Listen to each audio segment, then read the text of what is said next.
Halo teman-teman, perkenalkan nama saya Anggita Nuraini dari kelas 3B dengan NIM K7324054. Di sini saya akan menjelaskan materi tentang pengaruh bentang alam dengan keragaman budaya. Selamat menonton!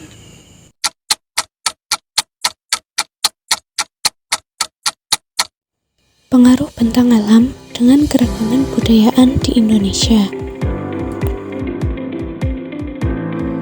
Halo teman-teman, pernahkah kalian melihat bentuk rumah yang berada di daerah dataran rendah dan dataran tinggi berbeda? Lalu, mengapa bentang alam dapat mempengaruhi ragam budaya? Hal ini dikarenakan manusia mengembangkan cara hidup, kebiasaan, dan tradisi yang disesuaikan dengan kondisi lingkungan geografisnya. Yang pertama ada rumah tradisional dari daerah dataran rendah seperti rumah joglo dari Jawa Tengah.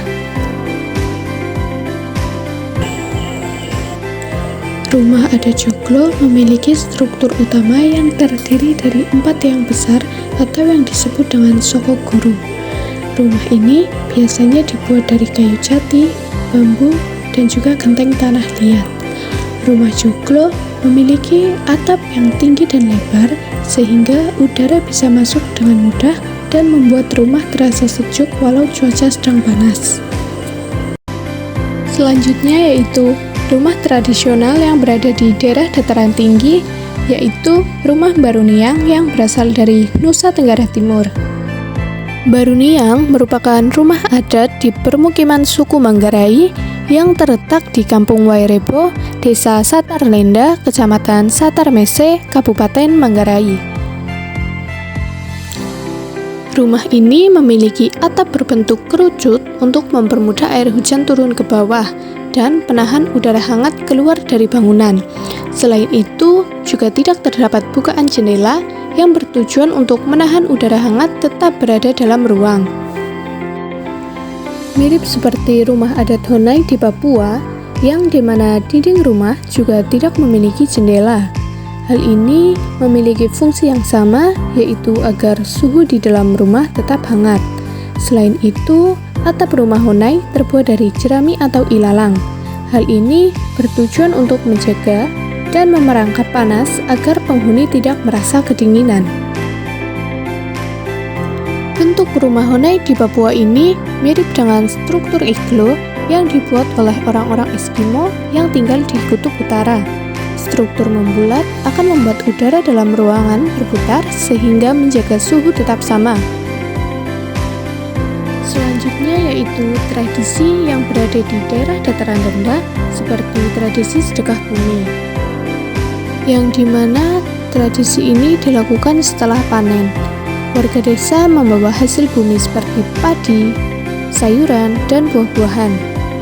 Mereka berdoa bersama sebagai tanda syukur kepada Tuhan karena tanah di dataran rendah subur dan memberikan hasil panen yang melimpah. Tradisi ini mengajarkan kita untuk selalu bersyukur atas rezeki dari alam. Selanjutnya yaitu tradisi daerah dataran tinggi seperti upacara kasada. Salah satu contoh tradisi di daerah dataran tinggi yaitu upacara kasada. Tradisi ini dilakukan oleh suku Tengger, di mana setiap tahun mereka naik ke kawah Gunung Bromo sambil membawa hasil pertanian, seperti kubis, kentang, dan buah-buahan. Semua itu dilemparkan ke dalam kawah sebagai sesaji, tanda syukur kepada Tuhan atas hasil panen sekaligus memohon keselamatan.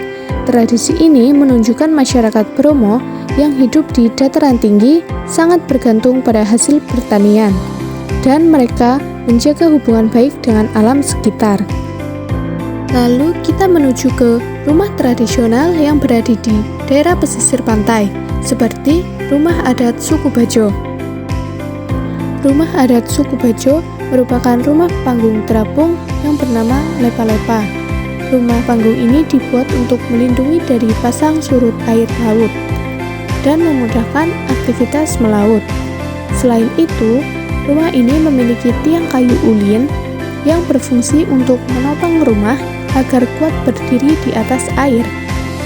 pada bagian depan rumah terdapat jembatan kayu yang memudahkan warga saat berkunjung. Selanjutnya yaitu tradisi daerah yang berada di pesisir pantai, seperti tradisi Larung Sembonyo yang berasal dari Jawa Timur. Tradisi Larung Sembonyo merupakan upacara adat berupa sedekah laut yang dilakukan masyarakat nelayan di pesisir Trenggalek sebagai bentuk rasa syukur atas hasil laut yang melimpah dan doa keselamatan. Upacara ini melarung berbagai sesaji seperti tumpeng dan hasil bumi ke tengah laut yang diiringi oleh kapal masyarakat. Lalu ada rumah tradisional yang berada di daerah pesisir sungai seperti rumah adat Lontiok yang berasal dari Riau. Rumah adat Lontiok berbentuk rumah panggung yang mempunyai tiang tinggi supaya aman dari banjir, binatang liar, dan kelembaban tanah. Rumah ini juga memiliki bentuk atap yang melengkung ke atas seperti tanduk kerbau yang berfungsi untuk memudahkan sirkulasi udara. Selain itu juga mempunyai kolong rumah yang biasanya digunakan sebagai gudang atau bahkan tempat untuk beternak. Terakhir ada tradisi daerah tepi sungai seperti Pasar Terapung yang berasal dari Kalimantan. Pasar Terapung merupakan pasar tradisional di atas air di mana pedagang dan pembeli menggunakan perahu kecil yang disebut sebagai jukung atau klotok untuk bertransaksi. Menariknya, proses jual beli ini masih ada yang menggunakan sistem barter, yaitu tukar-menukar barang. Tradisi ini lahir karena kondisi alam yang memiliki banyak sungai besar sehingga dapat digunakan untuk berdagang. Nah, setelah pemaparan materi tadi, bentang alam seperti pantai, pegunungan, sungai, dan dataran rendah berpengaruh besar pada kehidupan masyarakat. Rumah adat dibangun menyesuaikan lingkungan, begitu juga dengan tradisi yang muncul dari alam sekitarnya. Semua itu menunjukkan betapa kaya dan beragamnya budaya Indonesia. Jadi kita harus bangga, menjaga, dan melestarikannya agar tetap ada sampai nanti.